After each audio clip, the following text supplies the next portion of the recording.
All right, today we're going to be installing the Rough Country Retract Steps on my brand new GMC AT4 2021.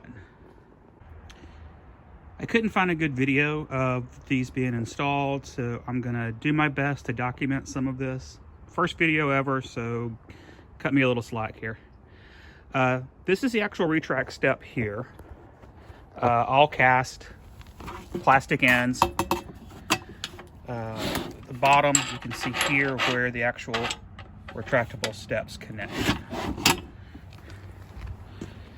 And then here are the rest of the parts. A couple things.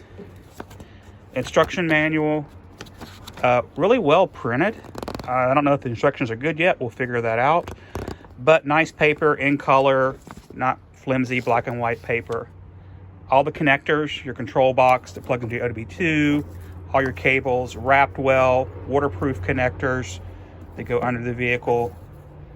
The other connectors are still pretty good. Now the brackets themselves, the difference, my wife has the amps on her Yukon. It has the two different brackets and it goes straight down. The Retract has 3 brackets, motors in the middle, and they kind of slide out. Looks like maybe from the front back. Brackets are really heavy. You can kind of get a picture of this from the side, but they're thick cast. The one thing I did notice after unboxing these, the fit and finish is it's okay. There's some places where the finish is off, some scratches, and these are brand new. Granted, it took like a month to get these from Rough Country. They're in Tennessee, I'm down in Georgia, so not very far, but they kept having issues with getting all the parts in. Not sure what was late, but they kept changing the delivery date by like a week or 3 days each time. Now about these particular brackets, they do seem to slide very easily.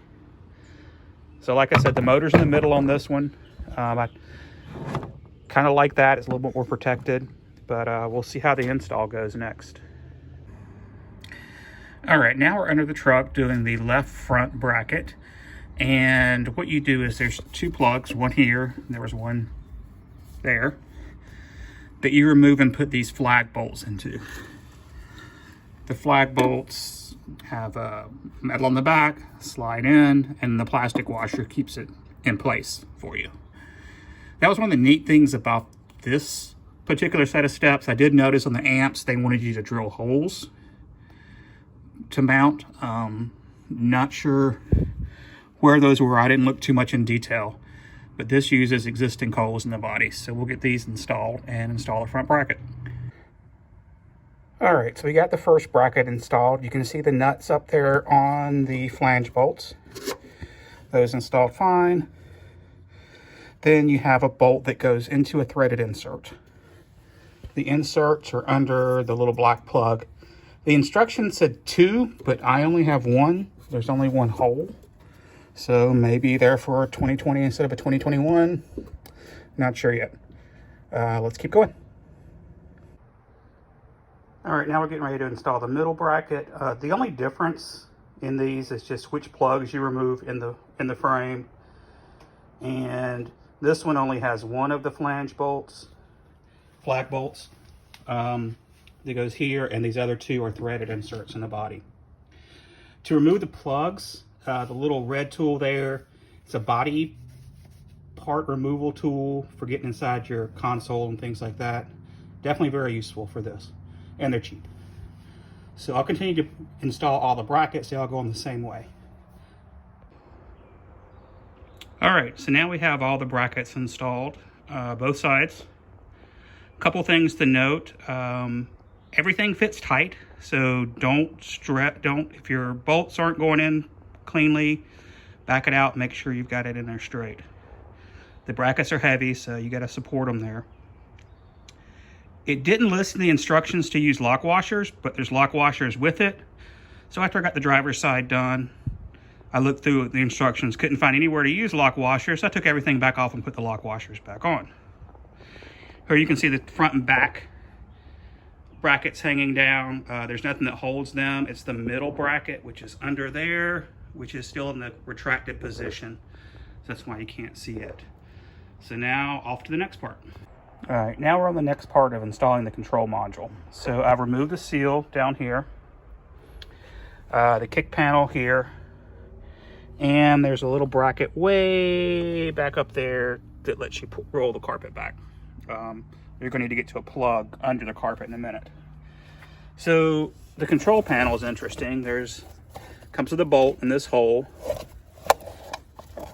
Goes through this hole. There's the nuts down here somewhere.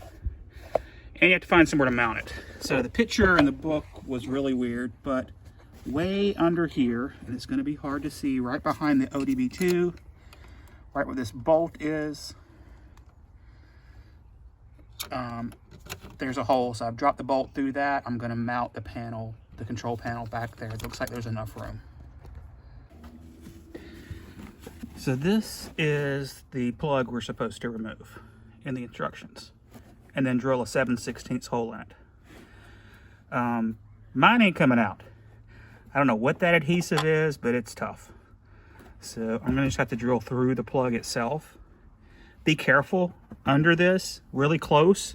There are 2 coolant lines, looks like, so you definitely don't want to hit those. So at this point, we've got a mess of wires. You can see the box that's lightly attached to that access point I mentioned. You also go through, when you're wiring the box up, you remove your original ODB2, plug it into the box, and then the box has an ODB2 that replaces your original one here. So that's the splitter. You've got your ground wire connected here, and the battery is disconnected at this point. You don't want to be screwing with the ground wires and the ODB2 and everything without it disconnected. The other part, we've got the hole in the grommet down here for when we run the wires under, and we've got the wires hooked up to the motor brackets.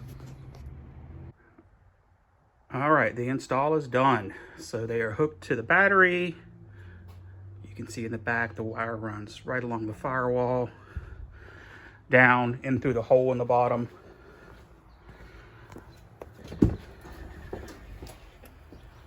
And everything in here is buttoned up. There's a lot of wire, so it is fun trying to get everything hidden down under there, but it does fit. They do work. We'll get out and do a better video of them outside. Fairly quiet. Couple things to note, lots of zip ties. I had a lot left over. I used a zip tie gun to tighten everything up. When you run the wires under the truck from the motors, look for some wire looms that are already there. Run along those, stay away from the exhaust. And then in the engine bay, I use these adapters, double-sided tape, flips, you run it through and hold the wire that way. I'm hoping they will stay. We'll see if the engine bay heat's gonna make them fall down. If so, I'll do something else, but I couldn't find a good place to do wire ties. So now we'll pull it out and see what it looks like in the sunshine that's left. All right, here we are in the daylight out of the garage. You can see how close they sit. There's probably some more adjustment I can do there. There's a lot you can do to them, it looks like, by sliding them around, and there's some shims. Open and close, they're quiet. They're sturdy, they are all aluminum. The only thing, I'm not sure about the coating. I've got one little nick that was on mine when I got it. I'll have to see about touching that up. I showed pictures of the brackets earlier. There was some chipping on those. I'm a little concerned about how the coating will hold up. They have a 3-year warranty. We'll see how it goes. Again, the kind of install things that are interesting, getting the brackets on there, not too hard. Pop those plugs out. Use the little plastic wedge to do that. Everything lines up. Just make sure your screws are going in straight. Your bolts are going in straight, not screws. And then the other one is when you put the actual steps on the brackets, leave them loose. Open the doors a couple of times. Get them lined up where you want them. If you don't have them lined up quite right, one end will stick out, one end will stick in. But opening and shutting the door with them kind of loose gets them in the right position. If anyone figures out how to get that plug out of the center under the floor mat there, let me know in the comments. I couldn't get it out, so I wound up drilling through it and then using silicone above and below to seal that back up. But overall impression, I like them. My wife has amps on her vehicle. They're different. You know, it's going to be hard to get anything that's going to fit right up under the body, but these do pretty good. All right, thanks. If you have any questions, stick them in the comments.